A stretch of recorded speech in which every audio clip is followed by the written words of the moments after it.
అన్నింటిలో ఆదాయాలు పెంచారు, మద్యంతో సహా అన్నింటిలో ఆదాయం పెంచారు. అదే కదా గొప్ప విషయం. హనుమంత్ రెడ్డి గారు ఒక్క నిమిషం. శ్రీనివాస్ చౌదరి గారు, మేము మీ దగ్గరికి వస్తున్నాను. సో విమర్శలు ప్రతి విమర్శలు అన్ని పక్కన పెట్టేద్దాం.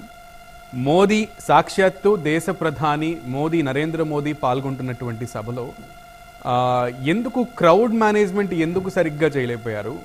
అలాగే ఇంకొకటి ఏంటంటే బాగా డిస్టర్బెన్స్ అయిన విషయం, ఇంకోటి ఎందుకో పర్సనల్గా నేను అనుకుంటున్నటువంటి విషయం ఏంటంటే ప్రజలకి ఏదో చెప్పాలనుకున్నారు, కానీ ఆ డిస్టర్బెన్స్ వల్ల ఏదో చెప్పడం మిస్ అయింది అనేది నా ఫీలింగ్.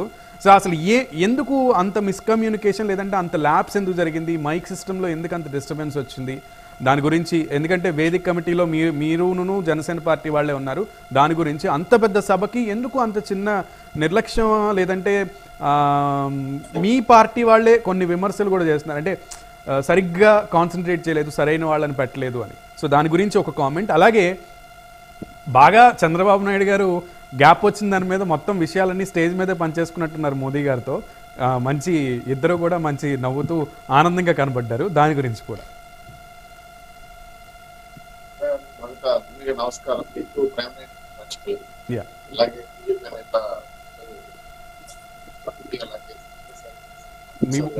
మీ వాయిస్ కొంచెం గట్టిగా మాట్లాడారు. వస్తాను ఆంజనేయ రెడ్డి గారు, ఒక్క నిమిషం. మీకు ప్రైమ్ లైన్ ప్రేక్షకులకి, అలాగే బీజేపీ నేత, జనసేన నేత, వైఎస్ఆర్సీపీ నేత ప్రసాద్ గారికి, అలాగే మన హనుమంత్ రెడ్డి గారికి నా నమస్కారాలు. ఏదైతే చిలకలూరుపేటలో జరిగిన బహిరంగ సభలో పరంగా చెప్పాలంటే ప్రజాగలం పెద్ద గర్జనగా మారింది. దాదాపు ముగ్గురు నాయకుల యొక్క అభిప్రాయాల్ని కుండబద్దలు కొట్టినట్టు చెప్పడం, రాష్ట్రం పరిస్థితులు ఏ విధంగా అయిన పైన సూటిగా మాట్లాడడం, ప్రజల్లో వచ్చిన స్పందన, రియాక్షన్ చూసి మోడీ గారు కూడా ఒక రకంగా చెప్పాలంటే హ్యాపీగా ఫీల్ అవ్వడం, more successful in the great open dais meeting అనే విషయాన్ని అందరూ ఒప్పుకున్నారు. అయితే ఇక్కడ నేను అన్నట్టు కొసమెరుపులు కొన్ని ఉన్నాయి. ఏదైతే ప్రభుత్వాన్ని విమర్శిస్తూ మాట్లాడిన మాటలకి, అలాగే వేదికలో నిర్వహణ సంబంధించిన బాధ్యతలు, ఇక్కడైతే పరిమితంగా కొంతమంది పైకి పిలిచారు, అది స్టేజ్ వరకు పరిపూర్ణంగా ఉంది. అయితే క్రౌడ్ ఫుల్లింగ్ అనేది ఏదైతే ఎక్స్పెక్ట్ చేసావో దానికన్నా ఎక్కువ వచ్చారు. వచ్చేది కాకుండా అభిమానం మీద నాయకులతో ఈ మైక్ సెట్ టవర్ల మీద ఎక్కేయటం, అక్కడ ఉన్నటువంటి ఎలక్ట్రానిక్ పరికరాల మీద డిస్టర్బెన్స్ చేయటం, అలాగే డ్రోన్స్ అవన్నీ ఎగరాలి అన్నప్పుడు స్పేస్ ఇవ్వకపోవడం, పీపీ గ్యాలరీ మనుషులు చేయటం. అంటే ఏమైందంటే పూర్తిగా ప్రభుత్వ యంత్రాంగం సహకరించడం మానేసి పోలీసులు మూలలు కూర్చునేశారు. మాకు ఎందుకు లేదు సమస్య, వాలంటీర్లు మాక్సిమం ప్రయత్నం చేశారు. కానీ తోపులాట, ఎండ ఒక పక్క, క్రౌడ్ ఫీలింగ్ బాగా పెరిగింది. ఒక దశలో నాయకులు కిందికి వచ్చి మీరు సహకరించాలి, ఈ మైక్లో పనిచేయటం హెల్ప్ చేయండి అంటే కూడా దిగుతారు. కానీ మళ్ళీ వాళ్ళ ఆనందంతో పైకి చేయటం, మళ్ళీ వైద్యులు తెగిపోవటం, మళ్ళీ డ్రెస్ చేయటం అని చాలా కొంచెం ఇబ్బందికరంగా అనిపించింది. మెయిన్ ప్రాబ్లం అంటే ఏంటంటే ట్రాఫిక్. దాదాపు కిలోమీటర్ లెక్కన ఆగి క్రమబద్ధీకరించాల్సిన పోలీసులు ఆపేశారండి ట్రాఫిక్. ఈ పక్క అటు పక్క పంపించాలి మనకి వాహనాలు, ఇప్పుడు పంపించలా, నిలిపేశారు ట్రాఫిక్ ఈ పక్క. దాంతో ఏమైంది,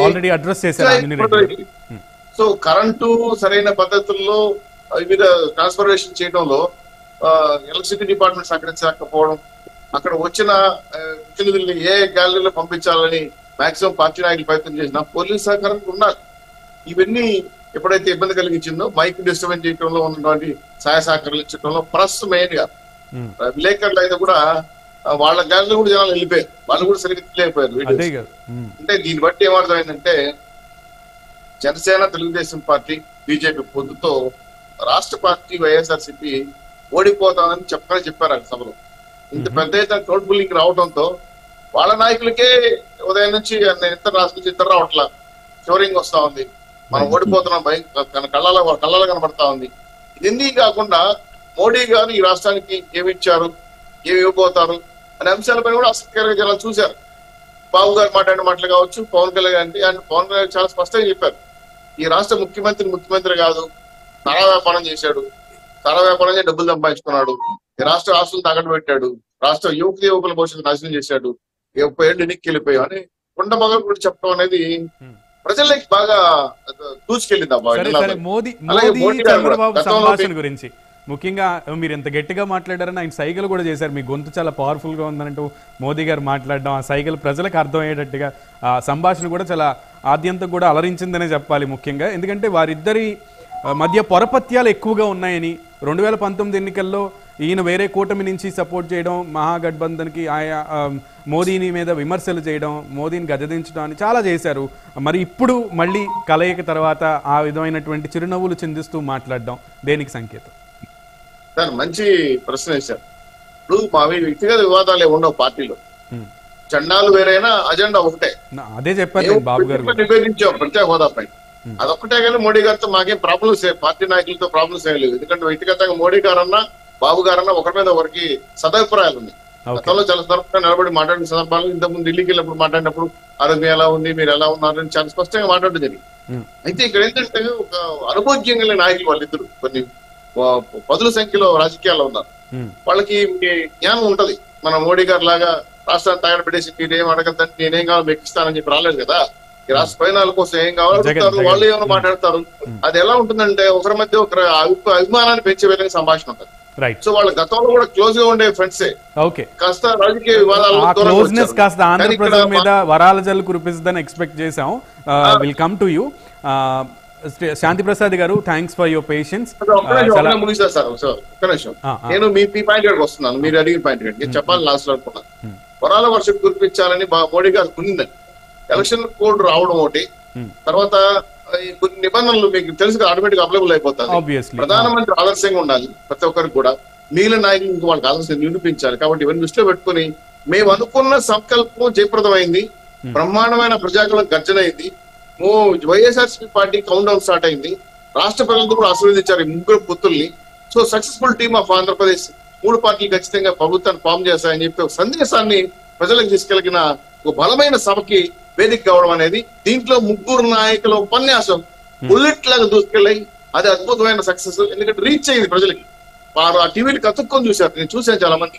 కాకుండా ప్రత్యక్ష సభలో చేశారు. ఈ విజయం మా యొక్క గెలుపుకి చిహ్నంగా మారిందని చెప్పి దండాపదంగా చెప్పగలం. ప్రజలు మాకు అటువంటి నమ్మకాన్ని, ధైర్యాన్ని, ఆత్మస్థైర్యాన్ని ఇచ్చారు. ఇంకా ధైర్యంగా ముందుకెళ్ళడానికి మంచి బలాన్ని ఇచ్చారనేది మీతో తెలియజేస్తుంది. Okay okay okay done. Thank you. Coming to Shanti Prasad గారు, జనసేన అధికార ప్రతినిధి. Thanks for your patience sir. ఎంతవరకు కామ్గా చక్కగా పేషెన్స్గా అందరు చెప్పేది విన్నారు. So coming to you, Chintala